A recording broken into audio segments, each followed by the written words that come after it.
After 2 years of hard work, I have created real, miniature, fully magnetic, and wait for it, plastic Minecraft blocks. And the best part, I can order unlimited amounts of these from a factory, build cool structures, and listen to that satisfying sound over and over. But wait, how did I even make these? Can you buy them? And more importantly, why isn't Mojang doing this already? Let's jump in, boys.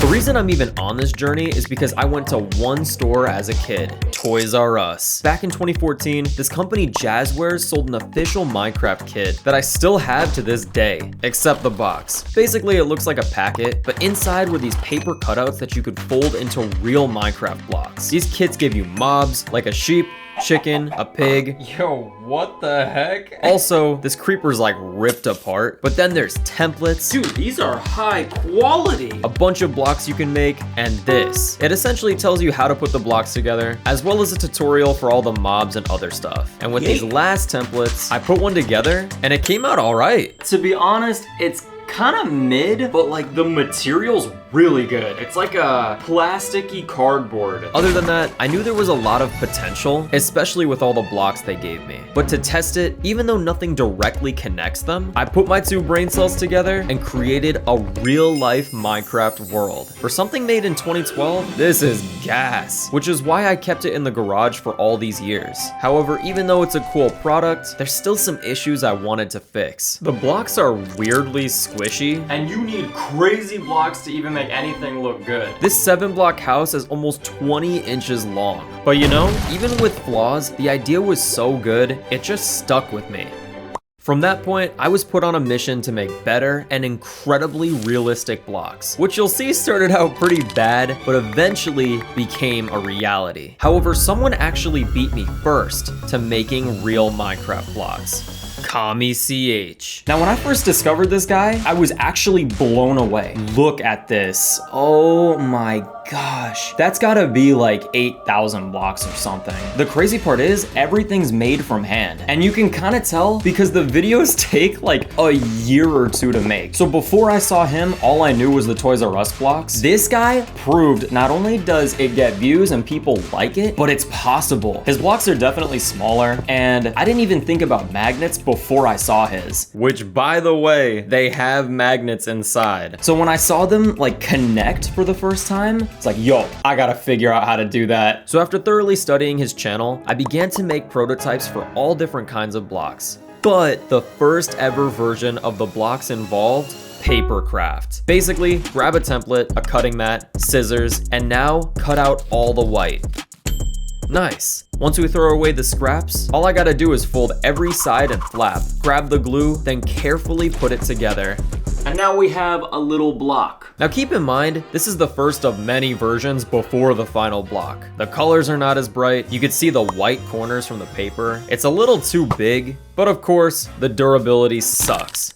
Oh, this looks so sad. However, version 2 got much better. They're 1 inch big instead of 2, made of all different types and sizes. And on top of that, I even made the first version of Steve. But the most interesting part about these blocks is what's inside of them. They're extremely durable. Like, I can even smash it with a hammer and it's unfazed. On top of that, there's different sizes as well. But like, actually, how did I even do this? Just like normal, we take a template, cut everything out, fold it all, but instead of simply gluing it, we take these wooden blocks and put it inside. After you're done gluing, you have a block with structure. Now these blocks are an upgrade, but they still got issues. The colors are pretty dull, there's actual warping from the glue, and it also just took forever. But even still, when you put them together, they look pretty legit, and it's a step in the right direction. So after 2 weeks of innovating and studying, version 3 was born. I made massive changes here. New templates, colors, tools. But that's not all I did to improve them. I also figured out a way to make them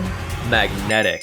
Sound familiar? Instead of the wood inside, I can take this cutout template and now we can use these small magnets and put them on every single side of the paper. Even though this takes forever, it looks sick, works, and once it's folded and super glued together, it's official. Magnetic Minecraft blocks. Now once we have one of these, I've gotta make more. Now these blocks are really good because they sound so nice. Like, look at this. Yeah, that sounds so good. This is the first time the blocks can really connect, and at this point it started to feel like a genuine product. However, like always, There's kind of a couple problems with them, which is the reason I ended up making more blocks after this. first off, they fall apart really easily. And I think the biggest problem here is if you put a block right here and just... There's no coming back from that. Which brings me to... 3D printed magnetic cubes. Now, instead of putting magnets on each and every side, what we can do is take this block, put it right in the middle, fold all around it, using Elmer's glue to keep it together, and to test it for time, I made a bunch of them to see how long each block took. Way better! But I didn't stop there. All this cutting hurt my hands, so I bought a Cricut Explorer,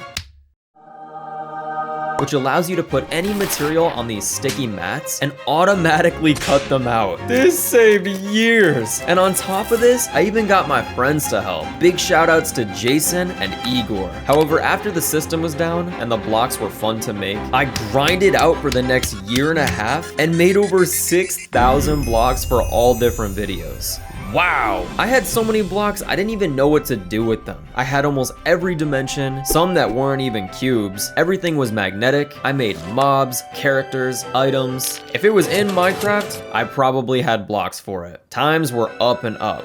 But this is where things took a turn. A new trend had hit the internet.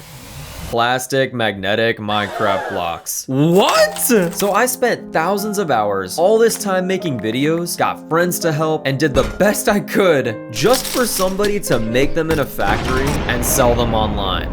Oh man! They weren't great, but they were still so good that people didn't care. So I was forced to make a decision. I could keep making everything out of paper, spend hundreds of hours on videos every single time, or I could learn to manufacture them myself. I started talking to different factories, looking at blueprints, magnets. How can I make the cube? How does the textures work? And while designing and connecting with people, I started to figure it out. And once all of that was done over the course of like 2 to 3 weeks, we got samples. The first batch was cool. Inside, I got a couple different blocks and mainly tried to test out the colors. Some came out good and others way too saturated. But in the end, they're all fully magnetic. To break it down, the block is 2 centimeters cubed, has magnets that rotate on all 4 corners of the block. However, the colors still suck, which I fixed in the second sample. Since they already functioned great, it was an easy fix. Woo!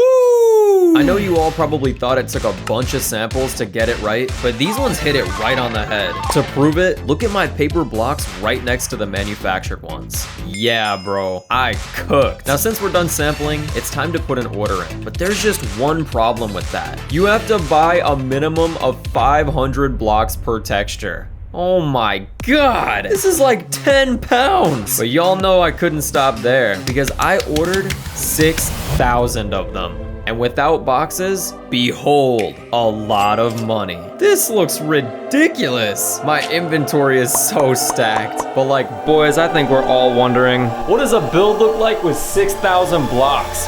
Let's hit it.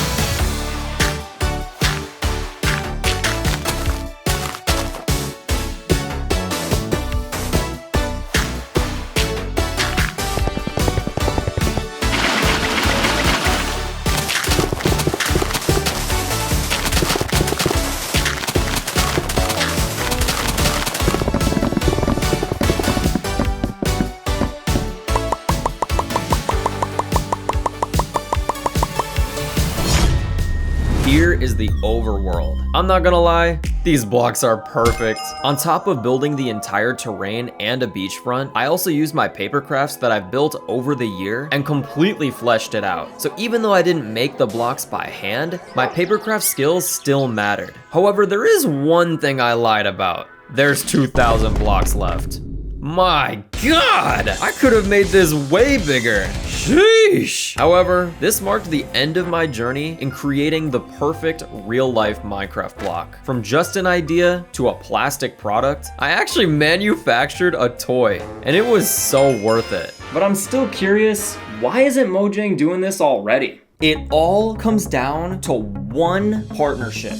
Lego. I think the Lego Minecraft contract they have prevents them from making a competitor. So Minecraft Lego is awesome. It is not magnetic blocks. But honestly, I don't think they thought about it until people started doing it. And when people like KamiCH came around and all this craze, they kind of locked themselves out. But if Mojang won't sell them, can I? I could get these packaged in and out easily. But the question is it legal? No. Unfortunately, the textures are copyrighted. They're gonna shut me down instantly. But even if I can't sell them, let me know in the comments if you guys would want me to make my own blocks that have different textures than Minecraft, but I can sell them to you guys on my website and they function the same. All right, boys. Peace.